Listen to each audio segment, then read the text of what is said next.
Sveiki, mielieji! Džiugu vėl kalbėti su jumis. Ir šios dienos tema būtų, kaip ugdytojų emocinis fonas tampa vaikų elgesio veidrodžiu. Tai tema susijusi su vaikų emocijų pažinimu, su vaikų emocinio pasaulio perpratimu, įsigilinimu, suvokimu ir kartu kalbėsimės apie mus suaugusiuosius, tiek mokytojus, tiek tėvelius, kurie esam žmonės, kurie klystam, kurie pavargstam, kurie esam emociškai taip pat pažeidžiami. Gimė mintis pasikalbėti apie pyktį, štai tokį. Ir jis būna tiek vaikam, tiek mums suaugusiem. Ir pas suaugusius, ir pas vaikus, kai mes supykstam, dažnai sunku suvaldyti žodžius, veiksmus. Mes suaugę su kitais suaugusiais, darbe, su kolegomis, su šeimos nariais, dažniausiai tą pyktį užspaudžiam ir ne taip savo leidžiam jį demonstruoti ir parodyti. Bet su vaikais dažnai pritrūksta resursų į dienos pabaigą ir erzina triukšmas, riksmas, vaikų spiegimas ar tiesiog smagus žaidimas. Ir mes dažniau fokusuojamės į tai ir duodam vaikam pastabas: netriukšmauk, nebėgiok, nesistumdyk, nusileisk broliui sesiai. Ir gaunasi vaikam emocinis fonas neigiamas ir jie jame turi išgyventi. Ir kaip padėti vaikam iš to vieno emocinio fono pereiti į kitą emocinį foną, kuriame jie jaustųsi ramūs, suprasti, priimti ir galėtų užsiimti kūrybą. Jeigu jiem viduje yra įtampa, tai jie neužsiims kūrybinę veiklą. Ir iš kur ta tema, kaip gimė man mintis šiandien pasikalbėti apie tai, ogi iš gyvenimiškos situacijos.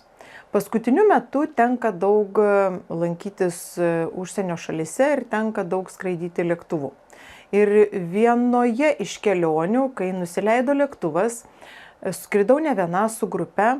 Kai jau buvo galima, atsistojau, išsėmiau savo rankinį bagažą, tiesiog buvo vietos, paėjau į priekį, kad išleisčiau kolegas ir išsitraukiau savo lagaminą ir tiesiog pasistačiau priekyje.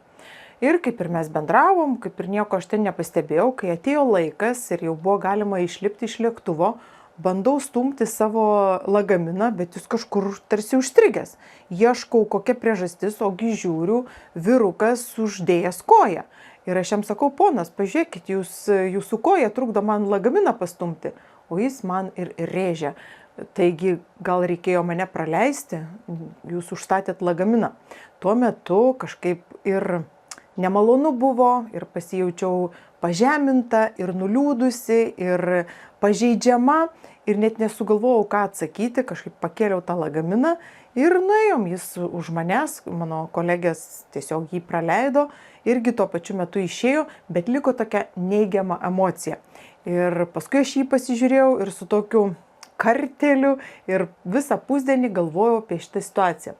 Ir tas susidūrimas man kažkaip sukėlė daug įvairių minčių ir pagalvojau, kas turėjo būti žmogaus viduje, jeigu jis neišdrįso iškart pasakyti, kad atsiprašau, gal jūs galite patraukti lagaminą, aš noriu irgi atsistoti.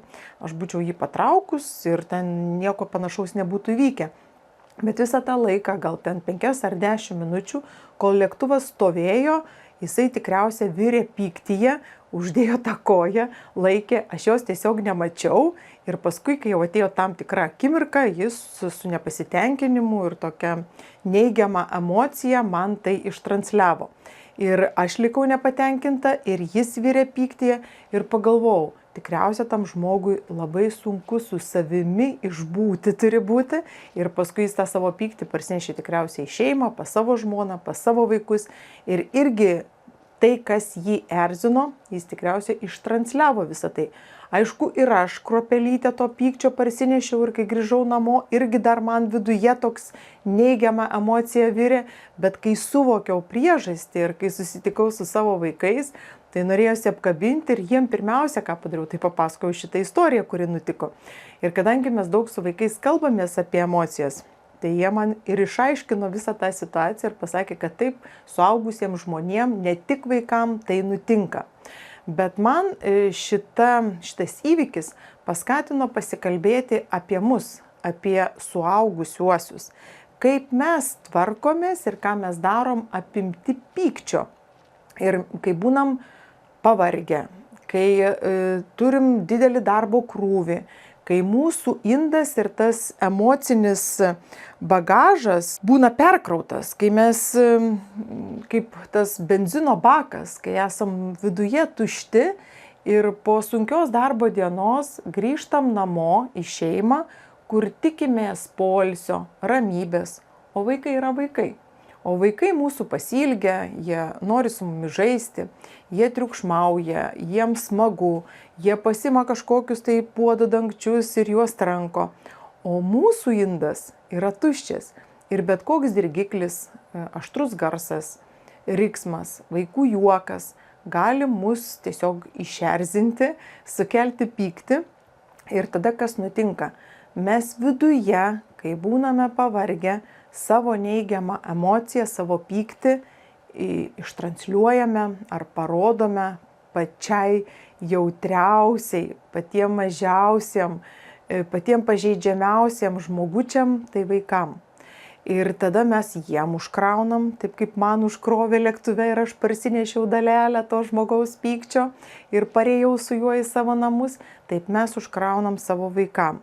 O jiegi nori būti mum geri, jie nori būti mūsų pastebėti, jie nori, kad mes pamatytumėm, kas jiem pasisekė, kad jis galbūt vakar nesugebėjo užlipti užsikeriokžlint ant kėdės, sofos, o šiandien jam pavyko, jis nori mūsų pagirimo, žiūri mum į akis, rėkia, kviečia mamą, tėvelį, pažiūrėk, bet mus erzina triukšmas ir mes tada sakom, netriukšmauk. Nerėk, atsisėsk, nesipeškit, eikit į skirtingus kambarius. Ir kas nutinka? Emocinis fonas namuose yra neigiamas. Ir tai kelia įtampą tiek mum, tiek vaikam. Tada vaikai nueina į grupę ar į klasę ir kad palengvintų savo vidinę būseną, pradeda tą įtampą transliuoti kitiem. Trenkia, rėkia. Ir nesąmoningai gauna mokytojos dėmesį. Ir tarsi užburtam rate atsiduria. Kuo dažniau jie tai kartoja, tai tampa jų elgesio įpročių. O per ilgesnį laiko tarpą ir charakterio bruožų. Nesąmoningai vaikai tampa pastebimi, kai elgiasi blogai. Turiu ir kitą tokią, surezonavo dvi situacijos. Ir kita iki mokyklinio amžiaus vaikas, nuostabus vaikas, mergaitė, kuri nori būti draugiška, kuri gražiai bendrauja, bet kartais toks būna netikėtas mokytojų teigimu ar kitų tėvelių teigimu, netikėtai gali trenkti draugėm ar draugam. Ir žinoma, mes tėvai dažniausia esam linkę ne vaikus mokinti, kaip sugyventi ar kaip susitvarkyti su savo pykčiu, bet kadangi neužtenka resursų, mes vaikams sakom, tu nesimušk, tu elkis gražiai, bet vaikai yra vaikai. Mes pradedam tėvai tarpusavyje vieni kitus auklėti, mokytojams sunku išbūti tokioj grupiai, tada perteikia informaciją tėvam, tėvai vieni kitus auklėja, bet pamiršta vaikus. Ir kas belieka vaikam, jeigu pavyzdžiui mano vaikas mušasi, 5 tėvai deklaruoja, skambina, rašo, informuoja, aš noriu, kad mano vaikas taip nesielgtų, bet vidinis indas, kaip tas benzino bakas yra tuščias, pasiimu savo dukrą iš darželio ir vis kalbu, tai nesimušk, kodėl tu negražiai elgeisi, būk gera. Nors nepaaiškinam, ką reiškia būti gerai. Ir dažnu atveju dėl laiko stokos, kad atsisėstume, pabūtume ramiai, pakalbėtume, mes pažadam įvairiausias dovanas, staigmenas ir sakom, jeigu tu rytoj būsi gera, tai aš tau kažką nupirksiu, ar kažką duosiu, ar leisiu daryti tai, kas tau patinka, ar žiūrėti filmukus neribotą laiką. Ir aišku, kad vaikas nori tų visų pasiekmių ir nori tų dovanų, bet jam nieks nepasako, ką reiškia būti geru, kai tu būni piktas. Ir kaip tada tą pyktį parodyti. Ir dar, jeigu šeimoje Pasižiūrėkit, kokia yra jūsų situacija. Kiek mano darbo patirtis leidžia pastebėti, jeigu vaikai turi vyresnius broliukus, sesutės, šiuo atveju mergaitė turėjo 4 metais vyresnę sesę ir kadangi mama daug dirba, netgi darbą parsineša ir namo ir reikia atlikti tam tikrus dalykus, juos reikia padaryti, tai kai dukros tarpusavyje susipeša, kas nutinka? Dažniausiai vyresniam ar vyresniai sako, taigi tu nusileisk, tu duok, tegul jinai gauna, tegul jinai, kad tik būtų ramybė namuose ir mama ar tėtis galėtų atlikti savo darbus.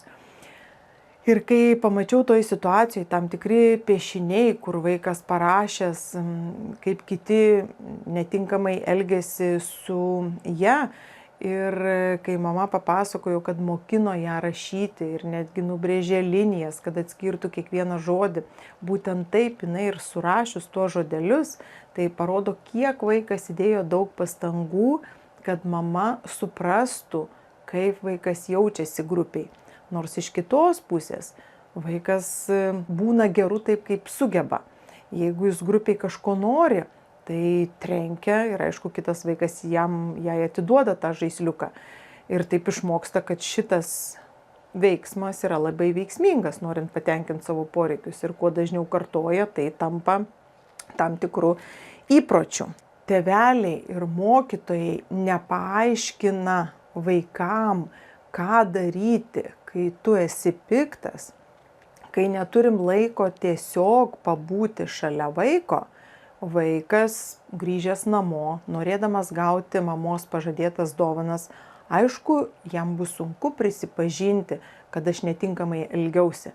Tada kaltina kitus klasės, grupės vaikus, kad kiti jį išprovokavo. Ar kad kiti taip privertė jį pasielgti. Ir mes tėvai dažniausiai esam linkę tikėti vaiku. Ir tikriausiai taip ir nutinka. Bet vietoj to, kad duotumėm įrankius, kaip jam elgtis, mes einame į klasę grupę auklėti mokytojų, kitų tėvų ar vaikų. Tai šitoj vietoj, ko labiausiai reikia vaikam, tai mūsų suaugusių, jeigu ir jūs esat panašiose situacijose, tai pirmiausia, tiesiog pabūti tyloje su vaiku, išklausyti tos tylos, priimti tai, ką vaikas pasakoja ir padėti jam atpažinti, kad tai yra jo pyktis ir ką jis daro su to pykčiu. Ir patiem paanalizuoti, kokį foną namuose mes sukuriam savo vaikam. Ar tikrai tai yra ramybė, ar tikrai vaikas ir jaučiasi priimtas su visomis savo emocijomis. Mūsų nuovargis, mūsų to vidinio indo tuštuma, dažnu atveju mes neturim ką duoti vaikui, nes jis yra tuščias, nes mes patys esam pervargę.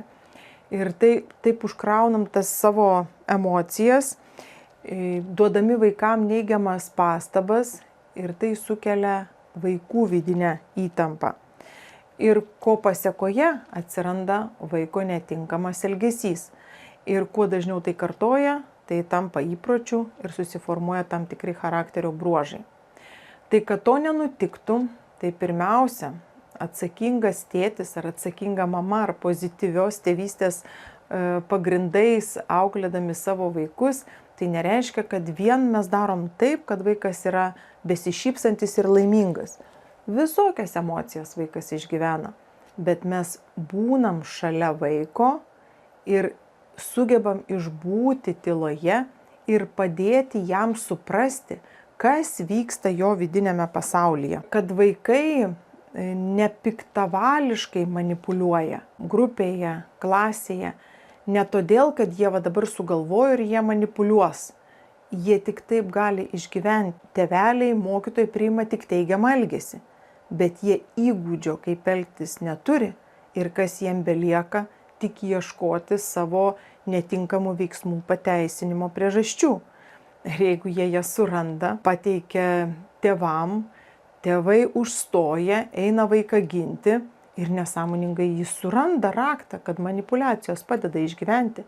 Manipuliacijos tampa vaiko išgyvenimo būdu. Kalbant apie mūsų žmogiškas savybės Ir ką mes turėtumėm daryti šioje situacijoje, tai norėdami būti gerais tėčiais, mamomis, mokytojais, tai pirmiausia pasirūpinti savo vidiniais resursais, pripildyti savo vidinį indą.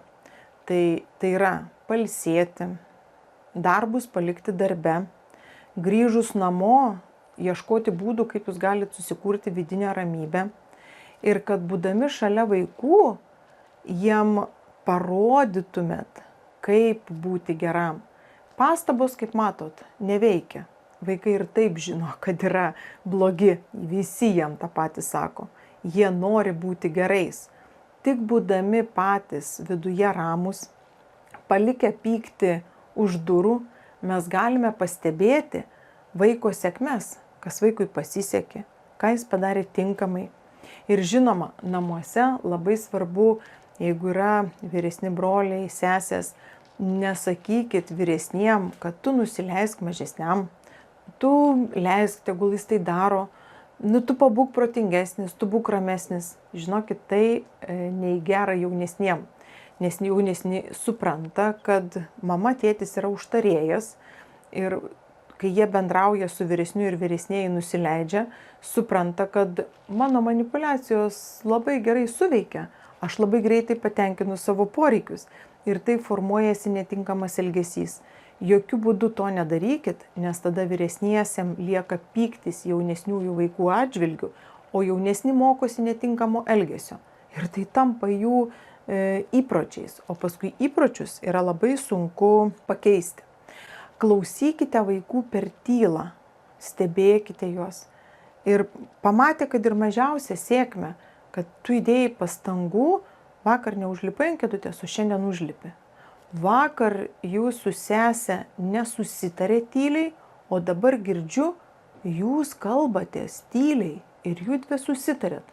Bet kad tai pastebėti, kad tai pasakyti ir ypač svarbu tose situacijose, kuriuose tas įgūdis tik pradeda formuotis, kur vaikai neturi to įgūdžio. Ir jeigu mes pastiprinam, tada jie nesąmoningai pradės kartoti tą veiksmą. Ir iš išorės, iš mūsų, tėčio, mamos, mokytojos, turi gauti tą pastiprinimą. Ir pradžioje, kol jie to nemoka, to pastiprinimo turi būti daug. Kai jau taps įpročiu, tai tada jau to pastiprinimo ir tos išorinės pagalbos reikės vis mažiau, o paskui ir visiškai nebereikės.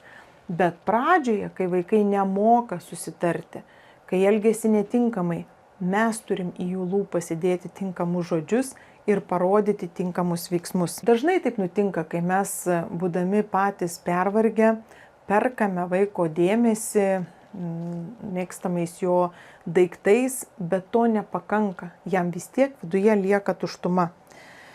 Ir tada vaikas, norėdamas tų daiktų, jis nežino kito būdo, jis išmoksta manipuliuoti. Ir tokiu būdu mes patys, suaugę žmonės, įstumiam vaikus į manipulacijas. O su tuo vaiku išbūti nėra paprasta. Jis tai žino, kad netinkamai pasielgia. Ašgi matau, kas vyksta konsultacijose ir kaip vaikai man vienaip nupiešia situacijas namuose, mokykloje, o kai ateina ir mes kalbam apie tas pačias situacijas, kai ateina mama, tėvelis, tas pats piešinys, jau kai būna mama vienaip pristato, ar jeigu būna močiutė, tėtis, tai dar kitaip yra pristatoma situacija. Tai įsivaizduokit, 5-metį, 6-metį vaiką mes pastatom į tokią poziciją, kad jis jau būdamas tokio amžiaus žino, ką galima sakyti prie mamos, ką galima sakyti prie močiutės ir ką galima sakyti prie tėvelio. Tai jis būdamas tokioj įtampoj, atėjęs į grupę, taip, muš kitus vaikus, nes ieško būdo, kaip susikurti vidinę ramybę. Ir mes pirmiausia suaugę, kokį foną emocinį sukuriam namuose. Tai pamokint vaikus tiesiog parodyti, bet ir patys turim būti tais pavyzdžiais, kai būnam pikti ir mes suaugę padedam savo nurimti, nerėkdami ant vaikų, bet kvėpuodami, per 4 sekundės įkvėpiam, per 8 iškvėpiam.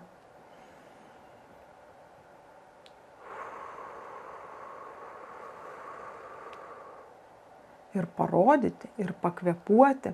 Per iškvėpimą ateina atsipalaidavimas, Bet dar geriau jūs žiūrėkit, ką vaikas mėgsta daryti.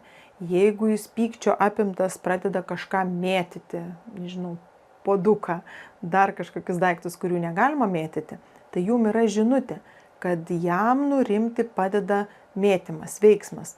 Tai nukreipkim, duokim va tokį kamuolį, kad jis paimtų šitą kamuolį ir galėtų jį mėtyti. Ir kur jis gali mėtyti? Kad ne į daiktus, ne į brangų porcelianinį servizą, bet į sieną. Ir paimtų pingviną, kurį gali apsikabinti ir taip nurimti. O dar geriau, kad ateitų jūs apkabinti ir pasakytų, mama, aš labai pykstu ant tavęs, bet ir kartu labai pasilgau ir labai tave myliu. Ir toks įprotis, kai susiformuos, jam tada gyvenime nereikės sėdėti lėktuve ir viduje valdyti pyktį, jeigu kažkas ne taip, kaip jis įsivaizdavo, padėjo lagaminą. Bet jis ras drąsos pasakyti, klausykit, ponia, va šitas lagaminas man trukdo atsistot, gal jūs galėtumėte šiek tiek patraukti. Ir žinoma, žmonės patrauks, bet turi žmogus pasakyti žodžiu, parodyti veiksmu. Ir kitam nesugadina nuotaikos, ir pats su gera energija toliau išeina į kitus santykius ir grįžta į darbą, ir grįžta į šeimą. Va tas emocinis fonas, kuris yra klasėje, namuose, jis yra labai svarbus. Ir ar tai taps įrankiais vaikam, kaip išreikšti savo pyktį, ar dar daugiau dėl mūsų vidinių resursų stokos, mes dar daugiau vaikus jaudrinsim, neparodydami jiem, kaip su tuo tvarkytis ir neduodami įrankio, kaip iš tokios būsenos pereiti į tokią. Vaikai savaime to neišmoks. Pasinaudosiu galimybę, pristatysiu mūsų sukurtas emocijų korteles, kurios labai gerai veikia mokantis atpažinti savo emocijas. Jos tinka žaisti tiek šeimoje, tiek klasėje, tiek grupėje. Prie jausmų kortelių yra po 4 veiksmus išreiškiančias korteles, kurios padeda įsivardinti ir pasakyti, koks tai yra veiksmas, kai aš pykstu, kokių veiksmų imuosi. Ir tų kortelių pagalba mes galim įvardinti savo veiksmus. Ir galim sužinoti, kokių veiksmų vaikas imasi ir tada padėti jam nukreipti, pasakyti, įvardinti, kokie yra tinkami veiksmai, kad tu jaustumėsi va taip. Kad iš vienos būsenos pereitum į kitą būseną, kurioje tu nori būti. Viskas priklauso tik nuo mūsų. Ir turim kitas korteles, kurios daugiau orientuotus į kūrybiškumą, į Zosės veiksmų žodžiai. Tai kai susitarėt ir susitvarkot su savo emocijomis, tada galima kalbėtis ir žaisti kitus kūrybinius žaidimus. Taip pat noriu pasinaudoti galimybę ir pakviesti jūs susipažinti su mūsų informacija, kuri yra puslapyje www.ugdykim.lt apie vaikų vasaros stovyklas. Kuo čia dalinausi stovyklos metu, mes apie tai kalbame su vaikais ir padedam vaikam atpažinti savo ne tik pyktį ir kitas emocijas ir duodam įrankius, kaip tinkamai su tuo išgyventi. Kviečiu būti pozityviais uostais savo vaikam, kur jie galėtų surasti nusiraminimą bet kokių emocijų apimti. Iki kitų malonių.